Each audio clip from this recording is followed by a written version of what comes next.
हरे कृष्णा। माघ मास के कृष्ण पक्ष की एकादशी षटकला नाम से विख्यात है। सब पापों को हरण करने वाली इस एकादशी की कथा मुनि श्रेष्ठ पुलत्स्य ने दालभ्य को कही थी। दालभ्य ने पूछा, ही मुनिवर्य, मृत्यु लोक में रहने वाला हर एक जीव पाप कर्म में रत है। उनके नरक यातना से बचने के लिए कौन सा उपाय है? कृपया आप कथन करें। पुलत्स्य मुनि कहने लगे, हे महाभाग, आपने अच्छी बात पूछी है। माघ मास में मनुष्य को स्नान करके इंद्रियों को संयम में रखकर काम, क्रोध, अहंकार, लोभ और निंदा का त्याग करना चाहिए। माघ मास में आद्रा मूल नक्षत्र आते ही कृष्ण पक्ष की एकादशी का व्रत धारण करें। स्नान से पवित्र होकर शुद्ध भाव से श्री विष्णु की पूजा करें। अपराध क्षमा के लिए श्री कृष्ण नाम का उच्चारण करें। जागरण करें।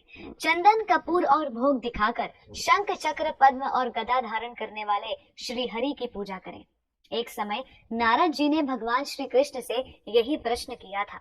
तब भगवान ने नारद जी से कहा कि हे नारद, मैं तुमसे सत्य घटना कहता हूँ, ध्यान पूर्वक सुनो। प्राचीन काल में मृत्यु लोक में एक ब्राह्मणी रहती थी। वो सदैव व्रत किया करती थी। एक समय वो 1 मास तक व्रत करती रही। इससे उसका शरीर अत्यंत दुर्बल हो गया। यद्यपि वो अत्यंत बुद्धिमान थी, तथापि उसने कभी देवताओं या ब्राह्मणों के निमित्त अन्न या धन का कोई दान नहीं किया था। इससे मैंने सोचा कि ब्राह्मणी ने व्रत आदि से अपना शरीर शुद्ध कर लिया है, परंतु इसने कभी अन्न का दान नहीं किया। इससे इसकी तृप्ति होना कठिन है। भगवान ने आगे कहा, ऐसा सोचकर मैं ब्राह्मण के वेश में मृत्यु लोक में उस ब्राह्मणी के पास गया और उससे भिक्षा मांगी। ब्राह्मणी बोली कि सत्य कहे, आप कहाँ से आए हैं? मैंने सुनकर अनजान बनते हुए उससे उत्तर नहीं दिया। इस पर क्रोध में उसने मेरे भिक्षा पात्र में मिट्टी डाल दी। उसके बाद मैं अपने धाम लौट आया। कुछ समय बाद वो ब्राह्मणी भी अपनी तपस्या के प्रभाव से मेरे धाम में आई।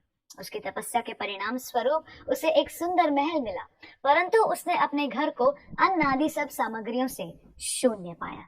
तब घबराकर वो मेरे पास आई और कहने लगी कि भगवान, मैंने अनेक व्रत आदि से आपकी पूजा की, परंतु फिर भी मेरा घर अन्न आदि सब वस्तुओं से शून्य है। इसका क्या कारण है?